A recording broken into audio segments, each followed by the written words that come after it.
Welcome to One on One. I'm Greg Bassey, your host from the Salisbury Independent newspaper. It's a big day here at PAC 14. We have the new county boss in the house, John Cannon, our new president of the county council. Welcome, sir. Glad to be here. Glad to be here. Thank you. So you have taken the gavel back. Yes. Yeah.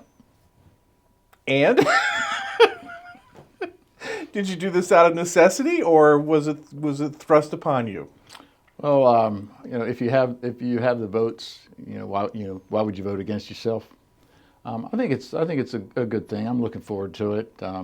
I enjoyed it before. I got out for a little while because, as you know, You got out for business reasons. Your business was busy. I had a lot of additional obligations, which was great. It's all settled down a little bit now, and I like getting out in the public. I like representing the county, the council.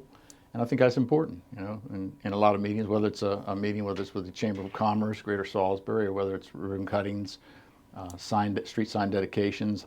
That's really what I enjoy doing, and I think that's important, that type of representation, as well as the day-to-day working to make sure that you help keep the council, directed towards the proper goals and things like that. I mean, for the most part, the council as a body knows exactly what it wants to do and where it's going to go. Right. But you simply set the agenda and make sure that we stay on track. But I think what's equally as important is getting out in the community and showing that representation too. So I enjoyed that. Well, in the last year, it hasn't really been tempestuous by any means, but it's been awkward at times on the county council in terms of the issues, and it kind of percolated on what you would think would be a simple issue, pickleball. Right. And that became a very tense argument. Yes, and I've seen that manifest itself in a few other issues as well. I think when we were trying to get a water line to the airport, I think there were a lot of people were sort of scratching their heads as to why we went through a couple of months processes of debate and rethinking it. It was pretty, in my opinion, it was pretty cut and dry. So much misinformation out there, which I tried to fix, but still there was just tons of misinformation. Sure, and I think if you really get down to the nuts and bolts of it, especially with the water line to the airport. What was it? It was economic development. That was the highest priority, and it was a huge misnomer that there was going to be any type of annexation. You just have to, read it, ask the right questions, and then move forward from there. But I think in instances we've seen things like that develop, and I think we all get on the same page and just move forward. It's all about economic development for the county. We've had a lot of investments through COVID. We want to see broadband move forward, which is important, I think, to everyone here. We have education to worry about, public safety. We want to get the sheriff's public safety building on track, which I think we're doing great. And we've just got the CIP in order. We got about $58 million in new bonds. That's the highest we've ever done. Right. $58 million. And able to borrow them at a good rate. We got 1.66. Yeah. That is phenomenal. It's the best rate they've ever had in history, the history. It's almost free money. True. Yeah. I wouldn't go that far, but yes. Yeah. It'll still be put to good use, and it has to be done, so why not do it now? You're 100% correct. We also did some refinancing of about, I think, $17 million, and that was about a 1.8, which is still very good. Right. And that's going to save us $900,000 over the term of the loan. Now, it's a bad segue, but that's an example of where I think the council and the county executive work well together. Mm-hmm. Sure. John's been very easy to work with. John Pasota, who's the acting county executive. Yeah, there's always a good exchange there, which is very productive. He takes very measured steps in many ways. Pam Oland, I also have to give her credit as a finance director. She does an excellent job. She's so thorough with everything, because you want to feel very secure that the people you have to depend on are making the right moves and giving you the right advice.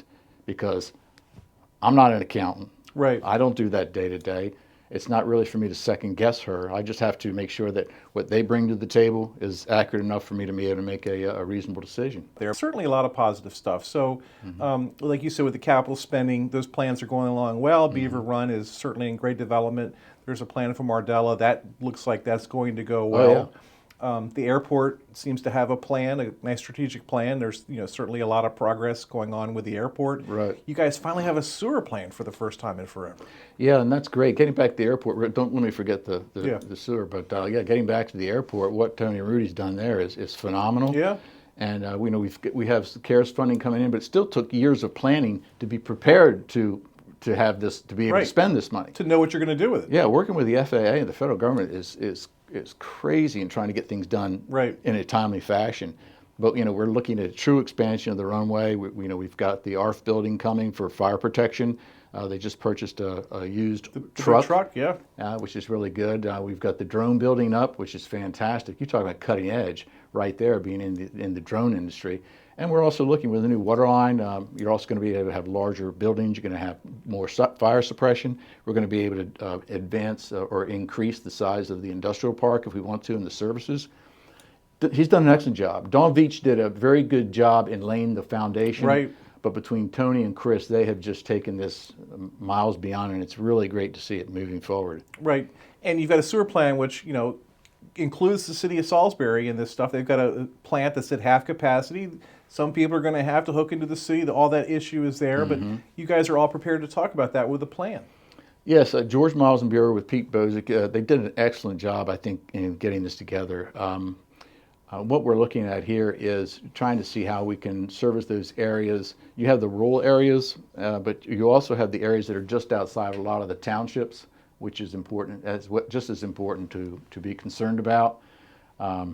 So this plan here will allow us to sort of coordinate with those areas. We certainly aren't going to come in very heavy-handed, and there wouldn't be any sense to trying to dictate what needs to be done or doesn't need to be done, but to work with those townships and the municipalities as to how they can work it in with their comprehensive plans to help service those areas, whether it's the county helping with funding for hookups, something of that nature. There are probably about 4,000 homes directly in the rural area that would need pretty much some type of a county solution, unilaterally. But I think there's about 18,000 households total. A good majority of that are households we'd like to try to address through some type of compromise with the existing infrastructure.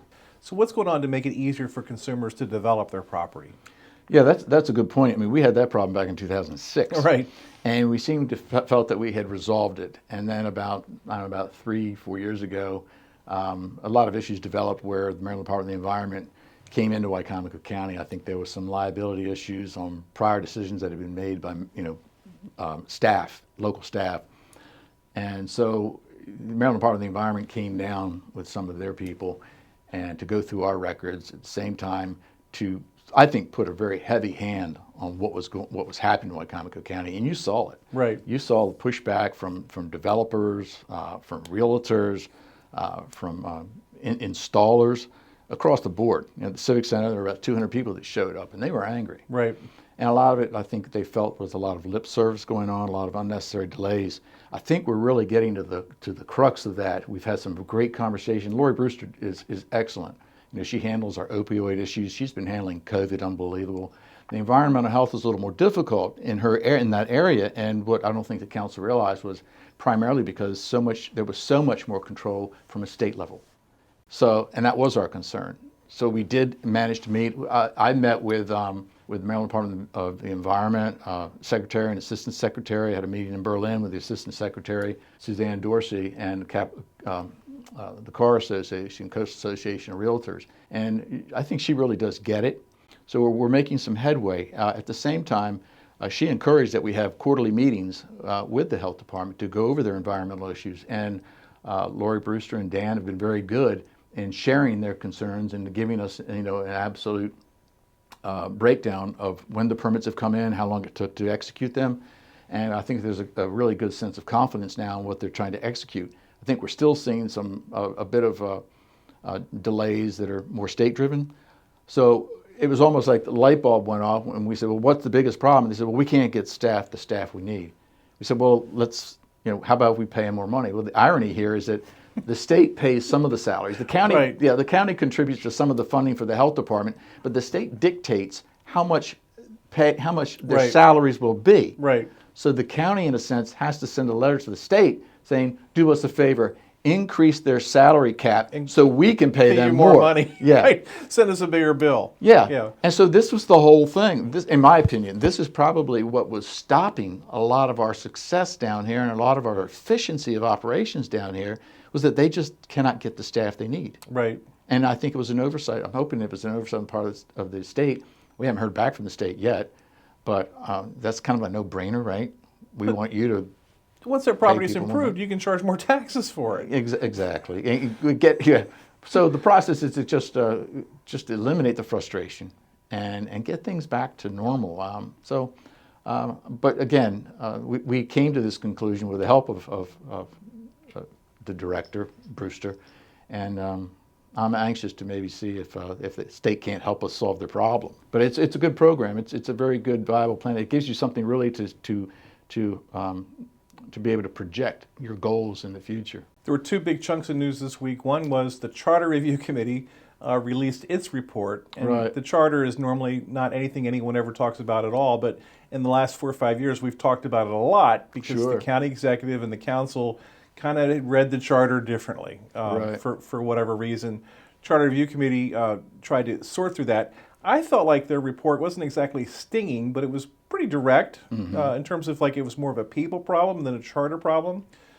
You guys accepted the report on Tuesday with very little comment. I thought there'd be more back and forth. Right, You yeah. gave a lot of polite thanks for your hard work. Right. But now you need to digest this report and figure out what you're going to do. Right. Well, we accepted the report at the last meeting, knowing that we were going to have work sessions and have more time to get into the meat of it. But I think a lot of what we recognized as far as and they worked very, very hard. It's such a great committee. I went to quite a few of their meetings, and they were so deliberate in reviewing every single issue, and I appreciate that. What I thought was very interesting was the fact that they chose not to get involved into some issues.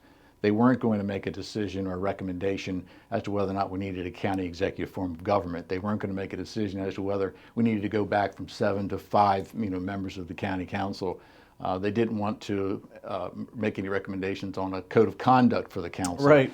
These were things that I think very rightfully so, they came to the conclusion that they weren't the elected officials, that we were. And those are issues that the council would have to work on as far as how they might want to handle it. The rest of it, they came to us with 24 recommendations. We'll review those in more than one work session, obviously, and that's when we'll have the chance to to ask the questions as to what their thought processes were. Will you guys take this stuff seriously, or is it a report that'll go in the back file drawer? What will happen with this? We're definitely moving forward with it. The biggest question I think that the public's going to see from here to the next election cycle when we want to put it on the ballot.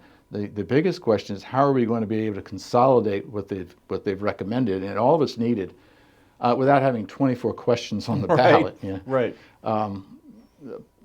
Paul Wilbur, the county attorney, he's trying to see if he can't consolidate it so that the individual members of the public can vote on sections. So we'll have to see if that works out, because it would be nice to simplify it somehow. Gail Barkovich was the leader of Sure. the redistricting commission, Yeah. and they did a great job. They completely redistricted the county and only moved 90 people. I think they only moved 52. 52? Okay, I thought it was 52. 90. Okay. Gail did a great job with that committee, and it was good to see that. As in the last meeting, there was Gail Barkovich, past president. You had Tony Sarbanes, past Yeah. president. You had Phil Tillman, past president. You have Mike Dunn out there, past president of the city council. It's amazing to see these people still out there and still doing these. They don't have to, Right. but they're engaged, and so she did a very good job. They could have possibly upset the whole apple cart. I think, on the west side of Wicomico County, some people were trying to see how they could change the dynamics to, incorporate an entire town in one area, in one district. And I think they rightfully so, that based on the time restraints that we have because of the COVID creating a lot of delays in the census, they realized we had limited time, and this was going to be a very good solution with a very quick fix. And the other thing is the compensation committee gave their report, which they do, I think, every 5 years or so. That's the way it has been. I'm hoping that we sort of see it a little differently this year. Personally, I think without question you have to get the county executive out of the price range where he is. He's been there since, I think, 2006. Since the charter was started, yeah. Since the very, yeah. At 88,000, whatever that number is. Yeah. In that range. And so their recommendation is about 124,000. The council can choose to pick a number that's less than that. One thing we can't do is pick a number that's greater than that, Right. as is defined by law. The other question there, though, as you said, there's the county executive, there's the county council, and there's the sheriff, because they're all elected officials. Right. The sheriff isn't required, but it's a courtesy, whereas they reviewed that salary cap. Interestingly, they suggested 124,000 for the executive. The council president, I think, goes from like 18 to 24, vice presidents to 23 and 22 Right. for the council members. I'm not really inclined to make that increase. Right. I don't think it's ever been about the money when you're on the council. Then we have the sheriff, and I think the sheriff is without a doubt we have to see some improvement there. They There's a recommended- state range on that too in terms of what sheriffs are paid. Yeah, if you think about it, and I didn't mention that, you're right, 100%. A lot of what the committee did, when Memo Derricker did a great job, Mike Dunn did a good job with the charter review, and Memo did a good job with this committee here. They looked at all the data. They looked at the population, the density of each of the counties, and per capita what the compensation was for each individual county. So it was very thorough. And with the sheriff, they recommended 121,000. He's about 95 right now, and I think it's a no-brainer. It has to be done. There was a good laugh at the table on Tuesday when it was pointed out that Josh Hastings, your colleague on the council, was 9 years old the last time the county council got a raise. Yeah, probably so, if that. I know. Yeah. Which is pretty remarkable. It was in the 90s, so it was a long time ago. Yeah. He's very good. Josh does a good job as well. And you can't vote yourself a raise. You vote it would be for the next council. Yeah, it is for the next. Yeah, it's for the next election cycle. That's a good point to make. Also, it's very interesting. This is what's very interesting. For the county executive, the council can make these recommendations. But here's how it goes. With the county executive, it has to go to public forum, Right? Not forum. Because it's in the charter. Yes, it's in the charter. Yes, Yeah. So it has to go on the ballot. Yeah. That increase has to go on the ballot for the citizens to decide. The county council itself, that's a legislative bill. It's just Right. how things work. I think Right. it's maybe in the code or something. Right. But that has to go to legislative bill. And the sheriff is a resolution. Right. So there's 3 different processes we have to go through for 3 different positions. That's pretty amazing. Yeah. So, but again, the executive is public referendum. Right now, revenues look pretty good, so you guys probably aren't going to have a revenue problem in terms of making spending decisions from the county executive's budget. But there's always the issues with the school board, the Kerwin committee report trying to enact some of that stuff's coming down, and we've lost our superintendent. How are you feeling about the school board? The superintendent, I think, is going to be a huge loss. We've been able to. I think Dr. Hanlon has done an excellent job in keeping a very moderate control over everything and under the pressures that have been out there. I'm so glad to see that when you listen to all the controversy in all the other counties across the country, just Loudoun County, right next door, and you see what some school boards are doing. Right. And to me, I think that it's so nice to see that in Wicomico County we're not getting into that frenzy of issues. I know there was a lot of concerns over masking the students and not masking the students. I just as much as everybody else, I'd like to see the students without masks going to school and everything. I think what they were following, the guidelines were state guidelines, so they were required to do that. We'll see how that plays out in the new year. But the search is an important search to make sure that we do find someone, I think, that is as thoughtful as Dr. Hanlon has been, and is conscientious over what the citizens of Wicomico County really want to see done in order to have the best interests of the students and the teachers at heart. Yeah, I think both sides worked really hard to have a cooperative spirit. She met with you all quarterly. Sometimes those meetings would get pointed, but that's what they're supposed to do. You're trying to learn what's going on their side. So when you're confronted by constituents out in public, you have an idea of what the school board is up to. Sure. And that communication really helped. And I hope that can continue. Yeah, and I think it will. It's a good process to make sure that we're all on the same wavelength. It's an interesting dynamic, as I would like to see, is how things develop, because a lot of times they'll come to the council and say, hey, we're not happy with what's happening here with the school board. Well, as it is right now, the dynamics have changed a little bit because the school board's elected. Right. And so they were coming to us as their elected officials to do something about that school board. Right. It's like, well, now there's a paradigm shift. You have an elected official there on the school board, and you should make sure you're equally, you're putting, your concerns, expressing your concerns just as equally on those individuals as well. And probably before you come to the council. Not that the council isn't going to express those concerns if they feel it's necessary and share those concerns with the school board. But you have two groups of elected officials now, and it makes it. I think it's why we wanted an elected school board, because it's easier to have more accountability in that direction. Right, and that's something people don't understand. Basically, the school board, they create their own budget. They basically send you a bill every year. So there's a minimum that you have to pay Right. based on maintenance of effort. They say, we'd like to maybe buy all these other things. Can you give us a little extra money for this? And Sure. so you guys negotiate that buffer. Right. But at the same time, it's not like you guys are running the school system. And that's a very good point. It's so true. A lot of people don't realize that we're more than obligated to give what they call maintenance of effort. Now that term will go away with the Kerwin funding, et cetera. Right. But as it is for right now, it's like, well, we can't take punitive measures. The one thing we could possibly do as a council is maybe hold back on some of the capital improvement projects that we would normally do. But why would you do that? Why would you be vindictive? The only people that lose out there Right. is the public Or the and students, the kids. yeah. Right. So, but that's all back in order. We've got Mardella coming in, which is fantastic. They've waited for a long time to see the improvements there. So we're moving forward with that. There will be a search for the superintendent. And from what I understand, it'll be a very similar search, and that they're already in the process of evaluating that. It's an election season, and something I don't think a lot of us saw coming. Mr. Pessotto is going to run for county executive. Sure, yeah. Well, I'm not surprised by that. I think he's gotten into it over the last year and a half. If it's been a year and a half, I'm not sure. It's like a year in October or November. Right. So, and I think he sort of sees what the plan could be for Wicomico County. So he's very interested in making that happen. And your colleague, your vice president on the council, Ernie Davis, is going to also run for county executive on the Democratic side. Right. Ernie wants to do it as well, and I think there's a third individual that's also running. So, and it's going to be interesting to see how it all plays out. And it could be that more people might get into the race. We don't know that yet. Right. So will the politics of this year affect what happens on the council, or can you guys stay above that?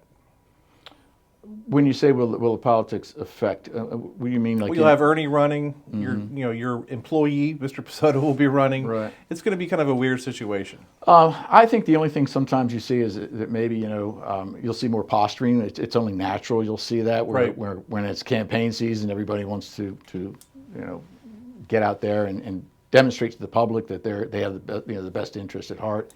Outside of that, I think we all know what's needed. There are particular goals that we recognize. I'd say there's probably 12 different areas that you want to focus on, and we know what's best for the community. And I think everyone has the same interest. The one thing I could say is I don't think there's a great deal of divisiveness between what the executive wants to see done and what the council wants to see done. A lot of that revolves around broadband and capital improvements, public safety, the typical run-of-the-mill goals that you want to achieve for the county as a whole. So I don't really anticipate any direct conflicts that will be occurring over the next year. Can't always predict, but When people call you as a councilman and they want to complain about something or raise an issue, what's the biggest issue? I have a feeling it might be broadband that they want to talk about. I think broadband is probably top of the mind awareness right now with the citizens, and that is very true. I've had a lot of conversations with many individuals in regard to that. We are meeting in January. Hopefully we'll have some true resolutions as to where we are with broadband. The executive has put out an RFP to try to see what internet service providers are going to be interested in going that last 100 yards. I won't say the last mile. Maryland Broadband has gone to great lengths to establish that last mile by putting trunk lines in to many areas, especially in the western side of the county. What the internet service providers have to be worried about is who wants to hook up to those 1 or 2 or 15 houses. And it's all about funding because it doesn't pay to just hook up to one house. For the most part, business as usual, they want at least probably a minimum of 60. before they'll go in there. Right. The incentives here and the reason for a lot of the funding that you're seeing coming from the federal and state level is to create incentives to say, look, we'll help you out. Go hit those 2 or 3 houses that don't have anything, for educational purposes, for health purposes, for economic development in case of businesses. They're willing to help subsidize that in order to get it where it needs to be. So that's where we are right now. And in January, I'm hoping that we're still in a good timeline where we can take full advantage of the funding that's out there. It's a really complicated issue. Well, and that's a very good point. You have, I think it's Skylink, is that what it is? Yes, it's Skylink with Elon Musk. Yeah. And I did talk to the state about this, Rick Gordon, I think it is Rick Gordon, and we had a conversation at Mako about that. And I said, what do you think? Is it foolish to invest millions right now in the landlines when we could have a satellite in 6 months? Because that's when they're saying their build out will be successful. I made a pretty good point, and I have to believe what he says is as accurate as you can get. He's saying that it may be a bit more spotty than you want for actually streaming the internet. The landlines are still going to be the best route to go during that period of time, and it could be very spotty where you've seen it a million times that when you're trying to watch something, then all of a sudden it slows down. And if it's anything to do with the health industry or with school, you don't want that. So I think right now what we have is in the ground or in the air. It's on landlines. Take advantage of it. There's not going to be another time where the federal government's going to be throwing this kind of money at us. And I think it's time for us to take advantage of that. If it becomes an obsolete practice in a few years, that may be, so be it. Right now, though, it is what people want, and we have the ability to make it happen. A year from now, we'll be sitting here, in theory, after an election. We'll have a new county executive, new county council. Sure. What do you want to see happen between now and then? What I'd like to see is, again, we talked about the broadband. I'd like to see something effective develop with that. I'm very interested in getting the water and sewer plan executed the way it is, and trying to see some success there. Continue with the success of the airport. Really want to get shovels in the ground on the public safety building and make that happen. Those are, I think, some of the primary goals that we're looking at. Yeah, the sheriff's office has been basically operating out of a farm shed, for 25 years, and it really is not a good environment for them to do their work. Sure, and when there's a lot of flooding, they have flooding in that building. Yeah. And it wouldn't be under the best of conditions if there were to be, because we've had a couple of small tornadoes that have come through the Salisbury area. I believe it was the year before last. And if anything such as that were to happen, that's the last area you want to be, subject to something like to that degree, vulnerable. So this is, I think it's important to try to get this done. How can people reach John Cannon if they want to vent? They can easily go online to Wicomico County's website. My cell phone's there, and my email address is there. They can call me or write me anytime. I return phone calls, and I answer email all the time.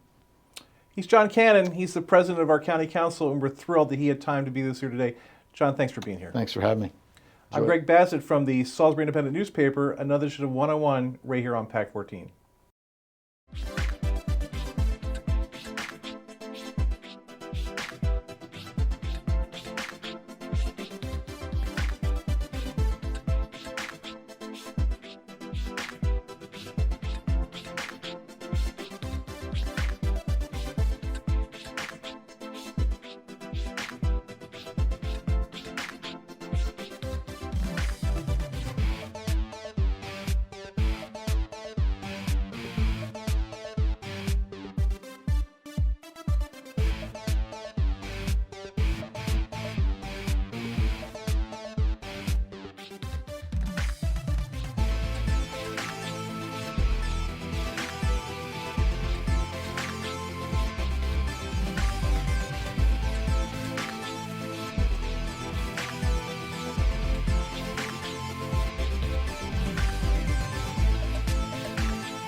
First Shore Federal is proud to support PAC 14 and one-on-one. We'd encourage every business to support PAC 14 and pick a program and support it, and let's make a difference.